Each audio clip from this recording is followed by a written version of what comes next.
इस मूवी के स्टार्ट में 1991 में हमें दिखाया जाता है कि बकी बार्न्स हाइड्रा के बेस में है, जहां पर उसके ब्रेन को वॉश किया जा रहा है। विंटर सोल्जर और बकी बार्न्स एक ही हैं, यानी कि विंटर सोल्जर का नाम ही बकी बार्न्स है। दरअसल उसको एक काम के लिए तैयार किया जा रहा था। उसका ब्रेन वॉश करने के बाद उसको एक मिशन पर भेजा जाता है, जहां पर हमें दिखाया जाता है कि बकी बार्न्स एक गाड़ी का पीछा करता है और उसका एक्सीडेंट करवा देता है और उस गाड़ी की डिक्की से वो एक सीरम लेकर वहां से निकल जाता है। ये एक सुपर सीरम सोल्जर है। जिस गाड़ी का उसने एक्सीडेंट किया था, ये गाड़ी दरअसल आयरन मैन के पेरेंट्स की थी, यानी कि टोनी स्टार्क के पेरेंट्स की। और इस एक्सीडेंट में अब आयरन मैन के पेरेंट्स मर जाते हैं। इसके बाद इस मूवी की कहानी शिफ्ट होती है प्रेजेंट में, जहां पर हमें कैप्टन अमेरिका और उसके कुछ साथी दिखाए जाते हैं।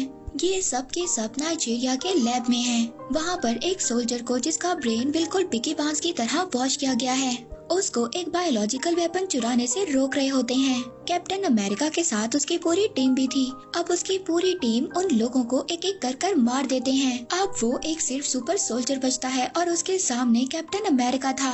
अब कैप्टन अमेरिका और सुपर सोल्जर के दरमियान में फाइट होती है। वहाँ पर उस फाइट के दौरान सुपर सोल्जर एक बॉम्ब को एक्टिव कर देता है जो उसकी बॉडी में था और तभी वहाँ पर ब्लास्ट होता है। इससे पहले कैप्टन अमेरिका को वहाँ पर कोई चोट पहुँचती, वहाँ पर वांडा अपनी पावर से उस सुपर सोल्जर को एक बिल्डिंग में फेंक देती है। वहाँ पर उस ब्लास्ट की वजह से बहुत सारे मासूम लोगों की जान चली जाती है। हालांकि वांडा ने वहाँ पर जानबूझकर नहीं किया था, लेकिन अब उसको इस बात का बहुत ज्यादा दुख था। कैप्टन अमेरिका उसके पास जाते हैं। वो कहते हैं कि ये हम दोनों की गलती है और हमारे काम में ऐसा होता रहता है और अगर हम इस बारे में ज्यादा सोचेंगे तो कभी भी अपना काम नहीं कर पाएंगे। अब हमें दिखाया जाता है इवेंजर्स की एक मीटिंग होती है। यहाँ पर मीटिंग के हेड इवेंजर्स को बताते हैं कि इवेंजर्स ने आज तक जितने भी मिशन किए हैं उन्होंने हालांकि दुश्मन को मात दी है, लेकिन इस काम में उन्होंने कई मासूम लोगों की जान भी ली है और तुम सब इवेंजर्स मेरी नजर में एक खतरा हो।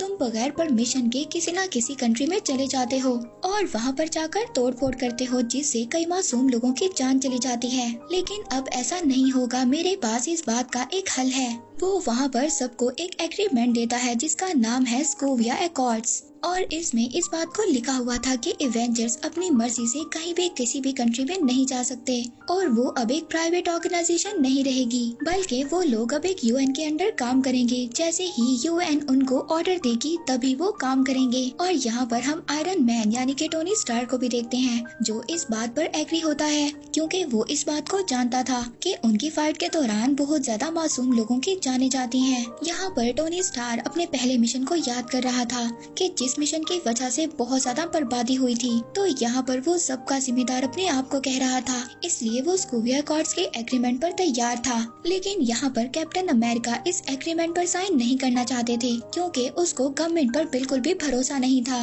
वो अपने आप पर ज्यादा बिलीव करता था। इस वजह से कैप्टन अमेरिका अब सोकोविया एकॉर्ड्स पर साइन करने से इनकार कर देता है और इस तरह से हम देखते हैं कि इवेंजर्स दो टीम में बट जाते हैं। एक टीम थी टोनी स्टार की जो सोकोविया एकॉर्ड्स पर साइन करना चाहते हैं, यूएन के अंडर काम करना चाहते हैं, और दूसरी टीम थी कैप्टन अमेरिका की जो किसी के भी अंडर काम नहीं करना चाहती थी। वो अपने फैसले और अपनी लड़ाई को खुद तय करना चाहते थे।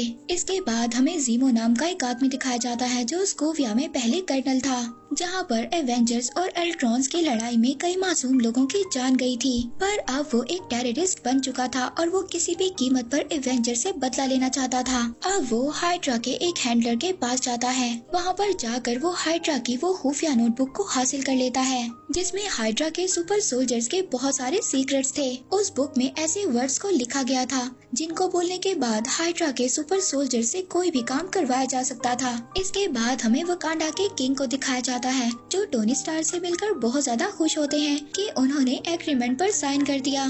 तभी वहाँ पर एक बॉम्ब ब्लास्ट होता है जिसमें वकांडा के किंग की डेथ हो जाती है। किंग तचाला उनकी डेथ से पूरी तरह टूट जाता है, यानी कि ब्लैक पैंथर जिसको हम जानते हैं। जब वो लोग सीसीटीवी फुटेज को चेक करते हैं तो उसमें दिखाया जाता है कि जिस आदमी ने बॉम्ब ब्लास्ट किया था उसकी शक्ल बिल्कुल बकी बार्न्स से मिलती है। इसीलिए अब ब्लैक पैंथर किसी भी तरह बकी बार्न्स को खत्म करना चाहता था। अब कैप्टन अमेरिका को ये बात पता चल जाती है कि पूरी मिलिट्री फोर्स और ब्लैक पैंथर बकी बार्न्स के पीछे पड़ी हुई है उसको खत्म करने के लिए। पर कैप्टन अमेरिका को इस बात पर यकीन था कि उसका दोस्त बकी बार्न्स बिल्कुल बदल चुका है, क्योंकि जब कैप्टन अमेरिका पानी में डूब रहा था तब बकी बार्न्स ने ही उसको बचाया था। अब कैप्टन अमेरिका बकी बार्न्स के पास पहुंच जाता है। जैसे ही वो बकी बार्न्स के पास पहुंचता है तो वहां पर मिलिट्री उन दोनों पर अटैक कर देती है। यहाँ पर ब्लैक पैंथर भी आ जाता है जो बकी बार्न्स को मारने के लिए उसका पीछा कर रहा था। यहाँ पर कैप्टन अमेरिका और उसका साथी दोनों मिलकर बकी बार्न्स को बचाना चाहते हैं, पर किसी तरह ब्लैक पैंथर बकी बार्न्स को पकड़ लेता है। इससे पहले वो बकी बार्न्स को वहाँ पर मारता, तभी वहाँ पर आयरन मैन का दोस्त जो मिलिट्री में सोल्जर है वो आ जाता है। उसके पास आयरन मैन का दिया हुआ सूट है जिसका नाम वॉर मशीन है। वहाँ पर वो अपनी टीम के साथ आ जाते हैं और सबको अरेस्ट कर लेते हैं। सबको एक खास जगह पर ले जाया जाता है और बकी बार्न्स को एक खास जगह पर रखा जाता है। इसके बाद वहाँ पर बकी बार्न्स के पास एक साइकियाट्रिस्ट आता है। ये साइकियाट्रिस्ट कोई और नहीं बल्कि ज़ीमो है, जिसने हाइड्रा की वो सीक्रेट बुक को हासिल कर लिया था, जिस नोटबुक में वो कोड वर्ड्स हैं। उन वर्ड्स को बोलने के बाद हाइड्रा के सुपर सोल्जर को अपने काबू में लिया जा सकता है। और जब ज़ीमो वहाँ पर उन वर्ड्स को बोलता है तो बकी बार्न्स का दिमाग पूरी तरह से घूम जाता है। अब वो पूरी तरह से ज़ीमो के कंट्रोल में था। तभी यहाँ पर कैप्टन अमेरिका और उसका साथी भी आ जाता है। ये यहाँ पर बकी बार्न्स के सामने टिक नहीं पाते क्योंकि इनके वेपन्स को ले लिया गया था। यहीं पर आयरन मैन भी था, लेकिन उसके पास उसका सूट नहीं था। वो UN की बिना परमिशन के अपना सूट नहीं पहन सकता था, क्योंकि आयरन मैन ने एग्रीमेंट को साइन किया था। लेकिन फिर भी उसके पास आयरन मैन का हैंड होता है जिससे वो बकी बार्न्स पर अटैक करता है, पर अपने सिर्फ हैंड से वो बकी बार्न्स को नहीं हरा सकता था। इसके बाद बकी बार्न्स टेरेस पर जाता है। वो एक हेलीकॉप्टर को लेकर वहाँ से जा रहा था। तभी वहाँ पर कैप्टन अमेरिका आ जाता है। वो इसके हेलीकॉप्टर को पकड़ लेता है और ये दोनों पानी में गिर जाते हैं। अब बकी बार्न्स यहाँ पर बेहोश हो जाता है। कैप्टन अमेरिका उसको उठाकर अपने साथ ले जाता है और जब बकी बार्न्स को होश आता है तो वो पहले की तरह नॉर्मल हो जाता है। तो वो यहाँ पर कैप्टन अमेरिका को बताता है कि हाइड्रा का प्रोग्राम आज भी मेरे दिमाग में है। उस आदमी ने मेरे सामने उन वर्ड्स को पढ़ा, जिसे सुनने के बाद मेरी विंटर सोल्जर वाली पर्सनालिटी एक्टिव हो गई। वो साइबेरिया के बारे में जानना चाहता था। साइबेरिया हाइड्रा का एक बहुत ही खुफिया कैंप था और यहीं से इस मूवी की स्टोरी 1991 में जाती है। हम यहाँ पर फ्लैशबैक को देखते हैं। जब बकी बार्न्स पूरी तरह से हाइड्रा के कंट्रोल में था, उस वक्त उसने टोनी स्टार यानी कि आयरन मैन के पेरेंट्स की गाड़ी पर अटैक किया था और उस एक्सीडेंट में आयरन मैन के पेरेंट्स मर चुके थे। बकी बार्न्स ने उस गाड़ी से उस सुपर सोल्जर सीरम को भी चुरा लिया था। इस सीरम से हाइड्रा बहुत ज्यादा सुपर सोल्जर्स को बनाती है जो बकी बार्न्स से भी बहुत ज्यादा पावरफुल है और ये लोग आज भी साइबेरिया के एक खुफिया कैंप में हैं और इनका भी मेरी तरह से पूरा ब्रेन वॉश है और ज़ीमो इन लोगों का इस्तेमाल करना चाहता है। और अब ज़ीमो उस खुफिया कैंप की तरफ निकल चुका है। अब उसको रोकने के लिए कैप्टन अमेरिका एवेंजर्स की एक टीम बनाता है। वहीं पर दूसरी तरफ हम उनके मीटिंग के हेड को देखते हैं जो टोनी स्टार को कह रहा था कि बकी बार्न्स की वजह से बहुत ज्यादा मासूम लोग मारे गए हैं और हमें जल्दी बकी बार्न्स चाहिए। अब टोनी स्टार को देखते हैं जो स्पाइडरमैन के घर जाता है। वो स्पाइडरमैन को अपनी टीम में शामिल होने का कहता है और वहीं पर वो स्पाइडरमैन को एक नया सूट भी ऑफर करता है। और अब टोनी स्टार यानी कि आयरन मैन की टीम में स्पाइडरमैन, ब्लैक पैंथर और बहुत सारे इवेंजर्स हैं और अब इस तरह से इवेंजर्स की टीम अलग अलग हिस्सों में बढ़ चुकी है। अब ये दोनों टीम्स एक दूसरे के आमने सामने होती हैं। इन दोनों टीम्स के दरमियान जबरदस्त फाइट होती है। उस फाइट के दौरान जैसे ही कैप्टन अमेरिका को चांस मिलता है, वो बकी बार्न्स को लेकर एक हेलीकॉप्टर में हाइड्रा के बेस के लिए निकल जाता है ताकि वो वहां जाकर ज़ीमो को रोक सके। कैप्टन अमेरिका और बकी बार्न्स को पकड़ने के लिए आयरन मैन और जेम्स स्टोन उनके प्लेन की तरफ उड़ते हैं और उनके पीछे फैल्कन भी होता है। जेम्स स्टोन फैल्कन से कहता है कि उसको नीचे गिरा दो और जब जेम्स स्टोन विजन से अपनी रेस छोड़ता है तो फैल्कन वहाँ से हट जाता है और उन्हीं रेस की वजह से जेम्स स्टोन नीचे गिर जाता है, मगर वो उसको बचाने के लिए उसके पास पहुंचते वो जमीन पर गिर जाता है और जेम्स स्टोन बुरी तरह से इंजर्ड हो जाता है। आयरन मैन यहाँ पर ब्लैक विडो को बताता है कि जेम्स स्टोन की रीढ़ की हड्डी में बहुत बुरी चोट आई है। आयरन मैन को यहाँ पर एक और इन्फॉर्मेशन भी मिलती है कि बकी बार्न्स से जो साइकियाट्रिस्ट मिलने आया था वो रियल नहीं था। उस आदमी का नाम ज़ीमो था। ज़ीमो ने असली साइकियाट्रिस्ट को मार दिया था और साइकियाट्रिस्ट की डेड बॉडी के पास उनको एक मास्क भी मिला था। ये मास्क किसी और का नहीं बल्कि बकी बार्न्स का था। आयरन मैन यहाँ पर समझ जाता है कि बकी बार्न्स को फंसाया गया था। वकांडा के किंग जो ब्लैक पैंथर के फादर थे, उनको बकी बार्न्स ने नहीं बल्कि ज़ीमो ने मारा था।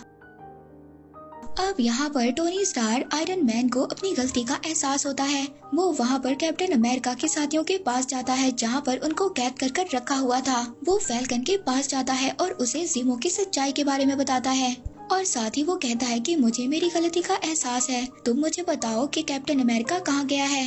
लेकिन यहाँ पर फैल्कन आयरन मैन को कहता है कि तुम्हें अकेले ही जाना होगा। वो ये नहीं चाहता था कि मिलिट्री की आर्मी भी उसके साथ जाए। इसके बाद टोनी स्टार्क हेलीकॉप्टर में बैठकर यहाँ से चला जाता है और जब वो हेलीकॉप्टर में बैठा होता है तो वो अपना आयरन मैन सूट पहन लेता है और वो साइबेरिया के लिए निकल जाता है। वहीं पर हम ज़ीमो को देखते हैं जो साइबेरिया के उसी कैंप तक पहुँच गया था जहाँ पर बकी बांस की तरह 5 और सुपर सोल्जर्स हैं। ये सब के सब स्लीपिंग चैम्बर के अंदर होते हैं। अब यहाँ पर आयरन मैन भी पहुँच जाता है जो बकी बांस और कैप्टन अमेरिका से मिलता है। आयरन मैन यहाँ पर आकर कैप्टन अमेरिका से कहता है कि मैं तुम्हारा साथ देने के लिए यहाँ पर आया हूँ। अब ये लोग उस जगह पर जाते हैं जहाँ पर 5 स्लीपिंग चैम्बर्स हैं। यहाँ पर वो लोग देखते हैं कि उन 5 सुपर सोल्जर्स को किसी ने नींद में ही फायर कर मार दिया था। तभी इन्हें यहाँ पर ज़ीमो की आवाज आती है जो एक बहुत ही मजबूत दरवाजे के पीछे था। ज़ीमो यहाँ पर इनको बताता है कि इन 5 को मैंने ही मारा है। मेरा मकसद इन 5 को मारना नहीं था, बल्कि मेरा मकसद तो ये था कि तुम सब लोग यहाँ पर आओ। तो कैप्टन अमेरिका ज़ीमो से कहता है कि तुमने वकांडा के किंग को सिर्फ इसलिए मारा ताकि हम लोग यहाँ पर आ सकें। अब जैसे ही कैप्टन अमेरिका ये सब कुछ बोलता है तो वहाँ पर ब्लैक पैंथर भी मौजूद था जो ये सब कुछ सुन लेता है। तो वो ये बात सुन लेता है कि उसके फादर को बकी बांस ने नहीं बल्कि ज़ीमो ने मारा है। अब इससे पहले ये ज़ीमो पर अटैक करता ज़ीमो यहाँ पर एक रिकॉर्डेड कैसेट चलाता है जो रिकॉर्डेड कैसेट 1991 की थी। उस वीडियो रिकॉर्डेड में आयरन मैन देखता है कि बकी बांस ही था जिसने उसके पेरेंट्स को मारा था। वो वीडियो देखने के बाद आयरन मैन बिल्कुल आउट ऑफ कंट्रोल हो जाता है। वो कैप्टन अमेरिका से वहाँ पर पूछता है कि क्या तुम्हें इन सब चीजों के बारे में पता था। तो जैसे ही कैप्टन अमेरिका हाँ बोलता है टोनी स्टार्क आयरन मैन उस पर अटैक कर देता है। साथ ही में वो यहाँ पर बकी बांस को भी मारना चाहता था। इन तीनों के दरमियान एक बहुत ही खतरनाक फाइट होती है जिसमें आयरन मैन बकी बांस को मारना चाहता था, लेकिन कैप्टन अमेरिका बकी बांस को बचाना चाहता था। इसलिए नहीं कि वो उसका दोस्त था, बल्कि वो ये जानता था कि जिस वक्त बकी बांस ने ये सब कुछ किया था वो अपने कंट्रोल में नहीं था। वो उस वक्त पूरी तरह से हाइड्रा के कंट्रोल में था। अब यहाँ पर इन तीनों के दरमियान एक बहुत ही खतरनाक फाइट होती है। बकी बांस यहाँ पर आयरन मैन के सूट के आर्म रिएक्टर को पकड़ लेता है। तभी आयरन मैन की बॉडी से रेस निकलती हैं और वो रेस बकी बांस की बाजू को अलग कर देती हैं जिसमें उसकी सारी पावर्स थी। इसके बाद वो कैप्टन अमेरिका को मारने वाला था, पर जैसे ही वो कैप्टन अमेरिका पर अटैक करने वाला था बकी बांस उसका पाँव पकड़ लेता है जिससे कैप्टन अमेरिका को मौका मिल जाता है और वो टोनी स्टार यानी कि आयरन मैन को जमीन पर देकर मारता है और वो अपनी शील्ड से आयरन मैन के मास्क पर अटैक कर रहा था जिससे उसका मास्क तो टूट जाता है। अब वहाँ पर वो उसके चेहरे पर नहीं बल्कि उसके सूट के आर्म रिएक्टर पर अटैक करता है जिससे आयरन मैन का सूट पूरी तरह से डेड हो जाता है। कैप्टन अमेरिका अगर चाहता तो आयरन मैन यानी कि टोनी स्टार को मार भी सकता था, लेकिन वो ये जानता था कि टोनी स्टार का गुस्सा बिल्कुल जायज था। इसके बाद वो अपने दोस्त को यहाँ से लेकर जा रहा था। कैप्टन अमेरिका जब यहाँ से जा रहा था तो टोनी स्टार उसको कहता है कि ये शील्ड मेरे फादर ने तुम्हें दी थी और तुम इसके काबिल नहीं हो। तभी कैप्टन अमेरिका उस शील्ड को वहाँ पर फेंक देता है। वहीं पर दूसरी तरफ ज़ीमो को दिखाया जाता है जिसके पास ब्लैक पैंथर पहुँच चुका है। वो वहाँ पर ब्लैक पैंथर को बताता है कि मेरा बेटा एवेंजर्स का बहुत बड़ा फैन था, पर एवेंजर्स ने जब सोकोविया पर अटैक किया तो उसमें मेरा बेटा मेरी वाइफ सबके सब मारे गए।